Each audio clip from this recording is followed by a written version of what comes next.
का मंत्री था। बाद में पता लगा कि वो वरुण जी का पुत्र ही है। और वो यहाँ आया जनक जी के यहाँ, कहा कि आपके यहाँ जितने विद्वान हैं बुलाइए, शास्त्रार्थ करेंगे। आज वाला शास्त्रार्थ नहीं है, आज लाल पीले में आपको पूरा जिला दिखाई दे रहा है ना, और पेड़ गुमटी तक ऊर्ध्व कुंड से रंग दिए गए हैं। लेकिन बोध की जहाँ जरूरत पड़ेगी वहाँ सब बराबर है, गड़बड़ हो रहा है ना। तो जनक जी के यहाँ शास्त्रार्थ हुआ, सबको बुलाया गया। जनक जी ने कहा कि ठीक है। उसने कहा कि यदि मुझे हरा देंगे लोग तो मुझे नदी में डुबा देना, मैं डूब जाऊंगा, और नहीं तो जो हारेगा उसको नदी में डूबना होगा। अब इस प्रकार की शर्त पर शास्त्रार्थ हो रही थी। निर्णायक जनक जी हैं, सामान्य बात नहीं है। जितने विद्वान थे सबके साथ शास्त्रार्थ उस बंदी का हुआ और सबको हराता गया, उसे कोई नहीं हरा सका। हराते हराते हराते सबको वो नदी में डुबोता गया। 12 साल तक ये क्रम चला। तब अष्टावक्र जी को पता लगा, उनका जन्म हो गया था, 8 स्थानों से उनका शरीर टेढ़ा हो गया था। उन्होंने पूछा अपनी माँ से, अपने लोगों से कि मेरे पिताजी किधर हैं। तो उनको जानकारी मिली कि पिताजी तो जनक जी के दरबार में गए थे शास्त्रार्थ करने। ऐसा बंदी आया है वरुण लोक से कि वह सबको हराता गया और डुबोता गया।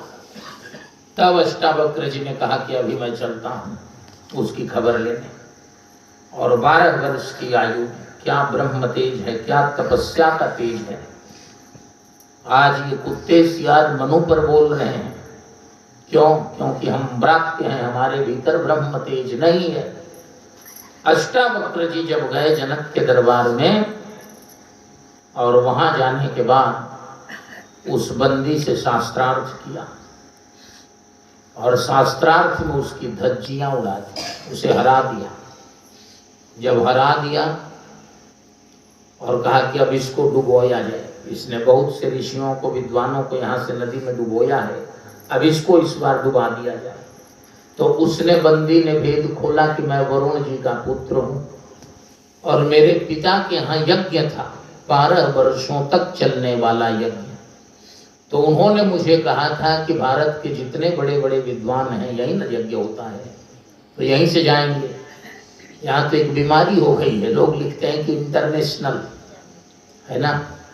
अरे भाई, फिजी में या कनाडा में तो यज्ञ का और वेद का विद्वान मिलेगा नहीं, तो यहीं मिलेगा।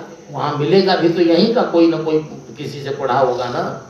तो जो नेशनल हो गया वो अपने आप इंटरनेशनल हो गया, है ना। तुम नेशनल तो बनो पहले, और नेशनल बनने के लिए रेशनल बनना जरूरी है।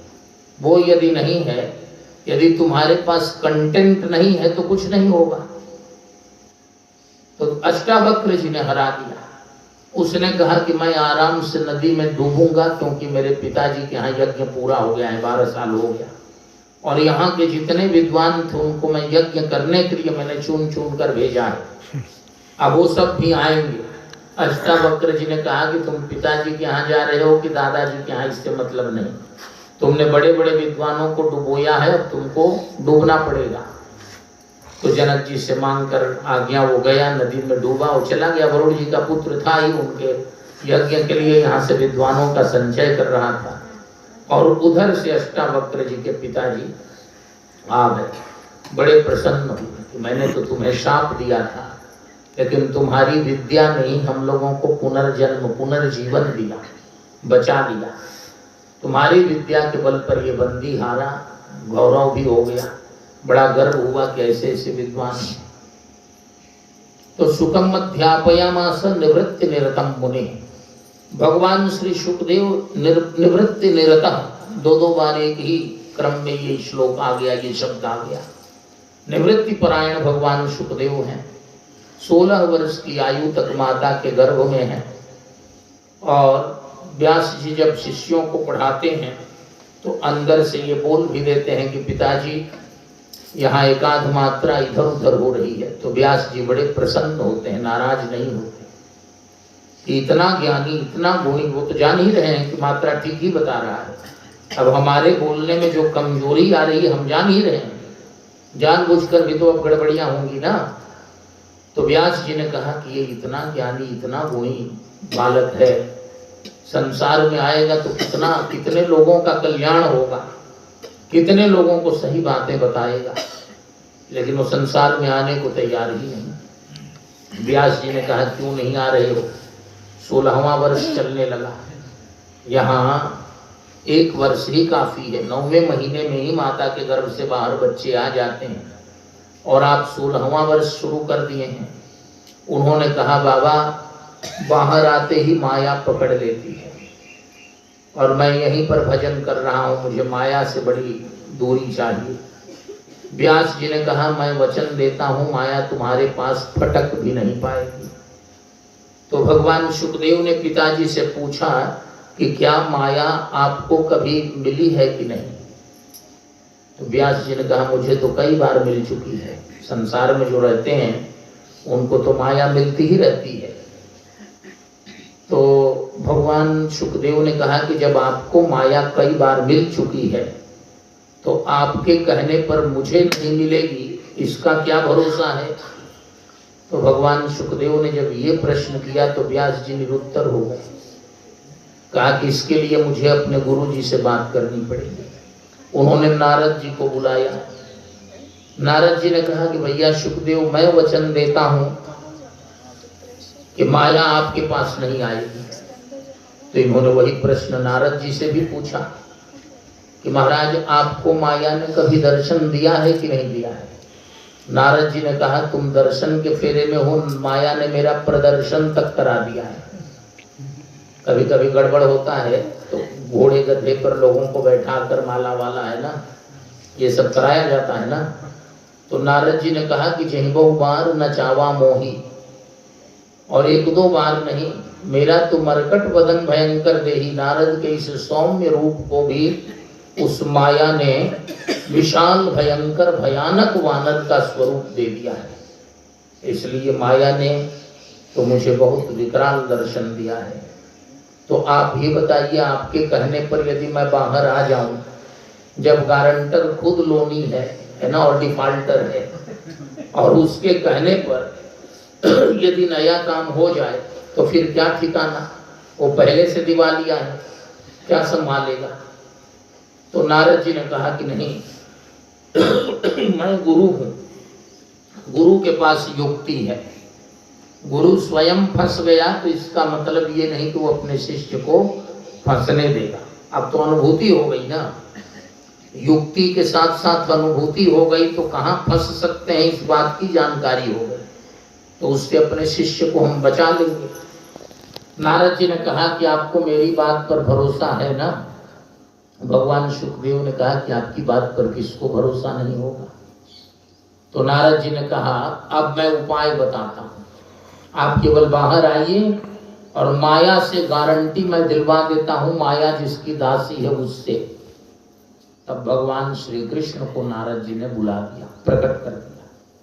भगवान श्री कृष्ण ने कहा कि भैया शुकदेव मैं वचन देता हूँ कि माया आपके पास फटक नहीं पाएगी। अब भगवान ने ही जब गारंटी दे दी, माया उन्हीं की दासी है, उसी माया के द्वारा वे संसार को बनाते हैं और नचाते भी हैं। और वो माया अब जब भगवान ने इशारा कर दिया कि नहीं आएगी तो वो कहाँ से आएगी? मामला पूरा हो गया। भगवान सुखदेव 16 वर्ष की आयु में मातृ कुक्षी से बाहर आए। कुक्षी हिंदी में कोख कहते हैं, है ना, माँ के गर्भ से बाहर आए, मातृ कुक्षी। बाहर आए तो उत्कट वैराग्य है, बहुत ऊंचा वैराग्य है। उस वैराग्य को धारण करते हुए भगवान शुकदेव आश्रम से निकल गए। यम प्रव्रजंत मनुपेतमपेत कृत्यम। व्यास जी पीछे पीछे दौड़ने लगे कि एक तो 16 साल में आए, 16 साल तक छकाया उधर, और अब आते ही चल पड़े संन्यास लेने। तो पहले यज्ञोपवीत होगा, पहले ब्रह्मचारी बनोगे, अध्ययन करोगे, बाद में गृहस्थ बनोगे, वानप्रस्थ बनोगे, तब न संन्यास लोगे। और तुमने यज्ञोपवीत भी नहीं कराया और सीधे निकल गए अब दुनिया क्या कहेगी? लोग कहेंगे कि जो व्यास जी पूरे विश्व के गुरु हैं, उनका बेटा ही बिना जनेऊ का घूम रहा है, तो होगा गड़बड़ ना। लेकिन भगवान सुखदेव ने उत्तर नहीं दिया, क्योंकि जिसके कई जन्मों के संस्कार जागृत हैं उसे बार बार यज्ञोपवीत और संस्कार की जरूरत भी नहीं पड़ती। हम लोग तो सब भूल गए हैं, इसलिए बार बार करना पड़ रहा है। जब आते हैं तब जीवन की शुरुआत क लिखने से ही होती है, और उसी क लिखने में जीवन बीत जाता है। फिर अगली बार आए तो फिर वहीं से शुरू है ना, कुछ याद ही नहीं है पहले, तो वही फिर उसी में लग गए, कम यही लग गए, कमाने खाने में खत्म हो गया मामला। लेकिन इनका तो कई जन्मों के इनके अभ्यास है। अभी तो निवेदन किया कि गर्भ में सारा वेद इनको अभ्यास है, तो ये व्यास जी का भी दिखा रहे हैं, बता रहे हैं कि यहाँ गड़बड़ हो रहा है, यहाँ ठीक हो रहा है। अब जब निकल गए व्यास जी, पीछे पीछे गए, तो वृक्षों ने उत्तर दिया। व्यास जी ने कहा कि एक बेटे ने इतना मुझे नीचे गिरा दिया कि जड़ वृक्ष भी अब हमको उत्तर दे रहे हैं और समझा रहे हैं कि हमारे तो कितने बेटे कितने फल ऋतुओं में समाप्त हो जाते हैं, हम उन्हें पब्लिक की सेवा में समर्पित कर देते हैं, कभी उनके पीछे जाते हैं। आपका एक पुत्र जा रहा है, लौट जाइए, क्या फेरे में पड़े, लौटेगा थोड़े। व्यास जी फिर नहीं माने, कुछ और आगे गए तो हिमालय के उपत्यकाओं में, घाटियों में अप्सराएं स्नान कर रही थी। अप्सराएं कहते हैं देवियों को, जो स्वर्ग लोक की स्त्रियां हैं। जैसे हमारे यहाँ की स्त्रियां हैं, वैसे स्वर्ग लोक की स्त्रियां जो हैं देवियां, देवांगनाएं, अंगना माने स्त्रियां, स्त्री, अंगनाएं स्त्रियां बहुवचन, तो देवांगनाएं देवियां। भगवान सुखदेव को देखा तो वो नहाती रही, लेकिन भगवान वेदव्यास को देखा तो सब झाड़ियों में छिपने लगी। व्यास जी और समय तो नहीं रुकते, लेकिन बड़ा विरोधाभास दिखाई दिया, रुक गए।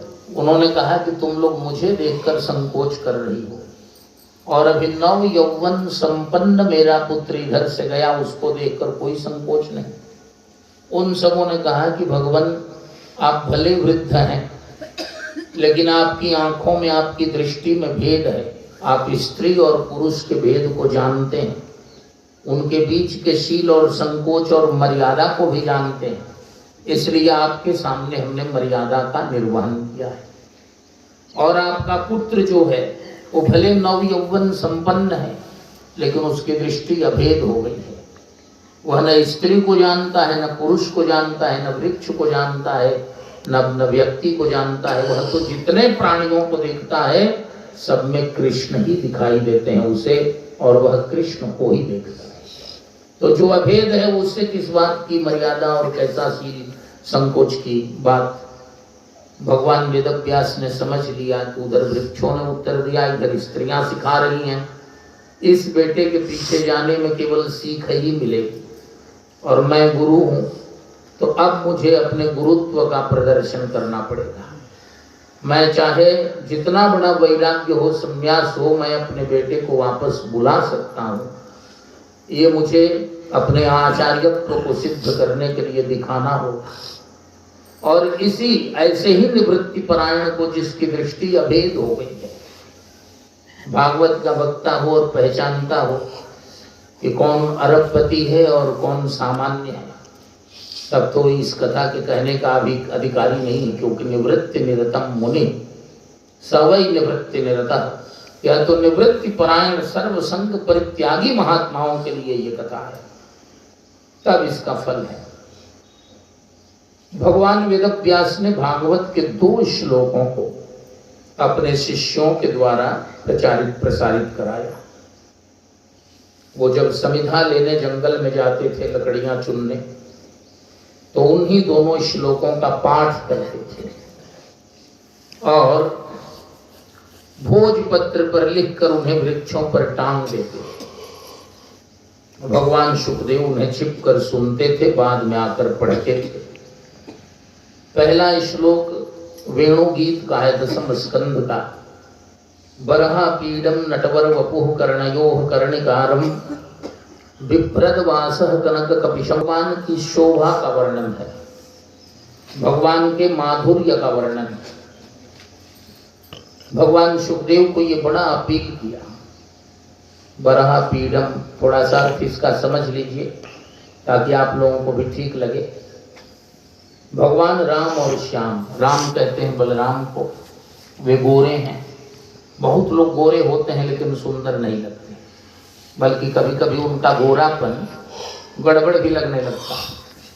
लेकिन शास्त्र कहते हैं कि बलराम जी गौर सुंदर हैं और कृष्ण जो हैं वो श्याम सुंदर हैं। बहुत लोग सांवले होते हैं लेकिन सांवले होते हुए भी सुंदर भगवान हैं। श्याम सुंदर, गौर सुंदर, ये दोनों भाई। श्याम सुंदर श्री कृष्ण के शरीर पर पीले पीतांबर हैं, अंबर माने वस्त्र, पीला वस्त्र, और गौर सुंदर बलराम के शरीर पर नीला वस्त्र है, नीलांबर, पीत नीलांबर धरव।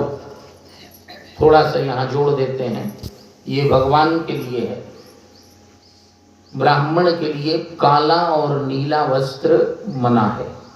ब्राह्मण के लिए कभी भी काला और नीला वस्त्र जो है धर्मशास्त्र ने कहा है केवल ब्राह्मण के लिए। यदि एक सूत भी पहनता है, जितने सूत उसमें रहेंगे उतने कल्प नरक में जाना पड़ता है, इसलिए ये मना है, जानना चाहिए। पूजा पाठ में हमारे यहाँ तो पहले भी लोग नहीं लेते थे, लेकिन ऐसे भी नीला माने उसमें नील डालना भी मना है ना।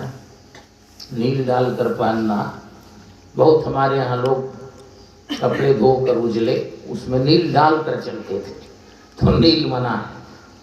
नीला और काला, इससे परहेज रखना चाहिए। तो भगवान दोनों भाई आ रहे हैं, गायों को चराकर, संध्या का समय हो गया है वो धूली का, और भगवान के सिर पर मोर का पंख है। बरहा पीडम माने मोर का पंख। मोर पंख सिर सोहत नीके, गुच्छ बीच बीच कुसुम कली के।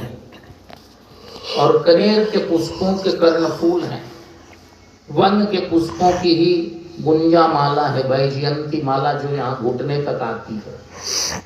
और पुष्पों के ही कई प्रकार से कंगन इत्यादि कई आभूषण बने हुए हैं। हाथ में वंशी है। आगे आगे गौएं चल रही हैं और उनके चलने से उनके खुरों से धूल उड़ रही है, और वो धूल उड़ उड़कर भगवान राम और श्याम के सिर पर पड़ती है। और भगवान सूर्य अस्ताचल पर चले गए हैं, लाल हो गए हैं, श्याम हरित दुति होय। और वृंदावन के हरे भरे वृक्षों के बीच से वह लालिमा छन करके बहती है, तो उस शोभा में चार चांद लग रहे हैं। सारे लोग उस शोभा को देख रहे हैं। इसका वर्णन वंशी भगवान के होठों को छू रही है, और वंशी के छिद्रों में भगवान स्वर भर रहे हैं। रंध्रान वेणुरधर सुधया। भगवान सुखदेव ने कहा ये झांकी तो उनकी बड़ी अच्छी है, भगवान ऐसे यदि घूम रहे हैं तो मुझे भी उन्हीं के साथ घूमना चाहिए, एकांत में जंगल में रहने का कोई मतलब नहीं है। लेकिन फिर सुना पूरयन गोप वृंदई, चारों ओर से गोपालों ने उन्हें घेर रखा है। सारे गोपाल जो हैं चारों ओर से उन्हें घेर कर चल रहे हैं। बड़े लोगों के पास जाने में खतरा यही है कि इतने लोग उन्हें घेर कर रहते हैं कि दूसरे किसी को उसमें जाने ही नहीं देते। तो पूरयन गोप वृंदई, और वृंदारण्यम स्वपद रमणम प्राविशद गीत कीर्ति, यही रख दीजिए, नीचे रख दीजिए। वृंदारण्यम स्वपद रमणम, श्री वृंदावन धाम में अपने पैरों से चलते हुए, अर्थात बिना किसी उपान, खड़ाऊ, जूते, चप्पल इत्यादि के, और उस मिट्टी के उस भूमि की शोभा को, उसकी कीर्ति को और बढ़ा रहे हैं। भगवान सुखदेव ने कहा कि यहाँ यदि मैं जाता भी हूँ तो पूरयन गोप वृंदई, चारों ओर से गोपालों ने घेर रखा है, मुझे तो कोई घुसने ही नहीं देगा। भगवान के पास जाऊं और चमचे यदि जाने न दें तो फिर क्या होगा, फिर तो कोई लाभ नहीं होगा।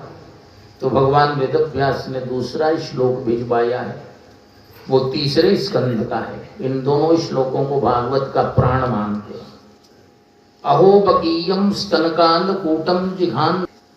अहो, ये कितना आश्चर्यजनक है कि बकी माने पूतना, जिसने अपने स्तनों में कालकूट विष लगा रखे थे और मारने की नीयत से भगवान को जिसने दूध पिलाया, उस पूतना को भी भगवान ने धात्रोचिताम, धात्री को जो उचित गति है, माता को जो उचित गति है, वह गति प्रदान की। उनसे बढ़कर और कौन दयालु है जिसकी हम शरण में जाएं। कमवा दयालुम शरणम ब्रजेमा, ऐसो को उदार जगमाही। तो भगवान सुखदेव को ये पंक्ति, ये दूसरा श्लोक जो है बल दे दिया। इसने कहा कि जहाँ पूतना की बेहिचक पहुंच है और प्रवेश है, वहां भला मेरी कैसे नहीं होगी। बस चले गए और भगवान वेदव्यास के आश्रम पर जब चले गए तो भगवान वेदव्यास ने शुकम अध्यापयामास निवृत्ति निरतम मुनि। बेटे को, बेटियों को, संतानों को जो उनकी इच्छा हो वही पढ़ाना चाहिए। अभी हो क्या रहा है, एक दिन जयपुर हाई कोर्ट ने बड़ी सुंदर टिप्पणी की थी, 2-4-5 दिनों के भीतर की बात है। ये सब कोटा इत्यादि में जो बच्चे सुसाइड कर रहे हैं, तो हाई कोर्ट ने बड़ा सुंदर ऑब्जर्व किया था कि माता पिता अपनी इच्छा बच्चों पर थोपते हैं। हम इंजीनियर नहीं बन सके और बेटे को चाहते हैं कि इंजीनियर बन जाए, डॉक्टर बन जाए। आखिर यदि हमारा बेटा है और हम ही नहीं बने हैं तो कैसे बनेगा? बात स्वाभाविक है ना। तो जोर देने की क्या जरूरत है, उसे जो इच्छा हो। तो भगवान वेदव्यास ने बेटे की इच्छा का समादर किया। भगवान सुखदेव की इच्छा क्या है? निवृत्ति। तो निवृत्ति निरतम मुनि कहा, तुम्हें वैराग्य चाहिए ना, तुम्हें भगवान का एकांत कैवल्यानंद चाहिए ना, तो ये भागवत पढ़ो। और कुछ नहीं पढ़ाया, उन्हें भागवत ही पढ़ाया। और भागवत जब वो पढ़ गए तो और कुछ उनसे बाकी नहीं रहा, वे सर्वोच्च आचार्य हो गए। तो इसलिए कुर्वन्त्य है तो किम भक्तिम इत्थम भूत गुणो हरि। बढ़िया से पढ़ा दिया। और जब पढ़ा दिया भगवान वेदव्यास ने, तो भगवान सुखदेव परीक्षित जी को सुनाने चले गए। परीक्षित जी उस समय जो है, पारीक्षितोथ राजर्षिर जन्म कर्म विलापनम संस्थाम च पांडुपुत्राणाम वक्ष्ये कृष्ण कथोदयम। भागवत की शुरुआत ही परीक्षित जी के जन्म के समय भगवान की जो करुणा है, आयतु की कृपा, उससे होती है। भगवान वेदव्यास भागवत लिखने लगे नारद जी के जाने के बाद।